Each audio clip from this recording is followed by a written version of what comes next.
સજાનંદ સ્વામી મહારાજની જય. આજનો સ્વાધ્યાય ઈસવીસન 1965ની આસો સુદ દસમ વિજયાદશમીના મંગલ અવસરે યોગીજી મહારાજે પ્રભુદાસભાઈ તથા સાથેના બીજા 4 યુવકોને પાર્ષદી દીક્ષા આપવાનો નિર્ણય લીધો.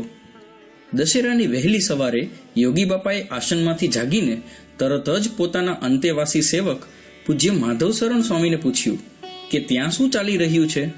સવારમાં જાગતા વેત જ કોઈ સંદર્ભ વગરનો આવો પ્રશ્ન બાપાએ સાથી પૂછ્યો તે માધવ સ્વામીને સમજવામાં આવ્યું નહીં. એટલે ફરી ઉત્સુકતા દર્શાવી સ્પષ્ટતા કરતા બાપાએ પૂછ્યું કે ત્યાં ગોંડલીના ઘાટ પર શું ચાલી રહ્યું છે. માધવ સ્વામી સમજી ગયા ને તરત જ કહ્યું, પ્રભુદાસ મુંડન કરાવે છે. આ સાંભળતા જ બાપા એકદમ ઉત્સાહમાં અને આનંદમાં ટટ્ટાર થઈને બેઠા. પછી ફરી પૂછ્યું, કહો ત્યાં કોણ કોણ છે.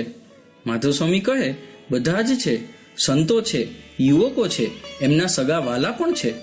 આ સાંભળી જાણે બ્રહ્માનંદમાં તરબોળ હોય તેમ બાપા તરત જ બોલી ઉઠ્યા.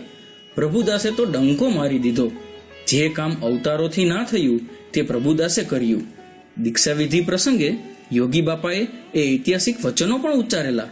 જેવી રીતે શ્રીજી મહારાજે ડભાણમાં મોટો યજ્ઞ કરી મૂળ અક્ષરમૂર્તિ ગુણાતીતાનંદ સ્વામીને દીક્ષા આપી હતી, એવી ને એવી જ દીક્ષા આજે અમે પ્રભુદાસભાઈને આપીએ છીએ.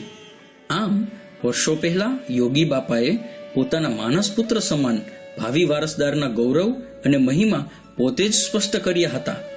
બાપાના સેવકભાવનો વિચાર કરીએ તો આપણું મન ક્યારેય માનને ઈચ્છે જ નહીં, ઈચ્છી શકે જ નહીં.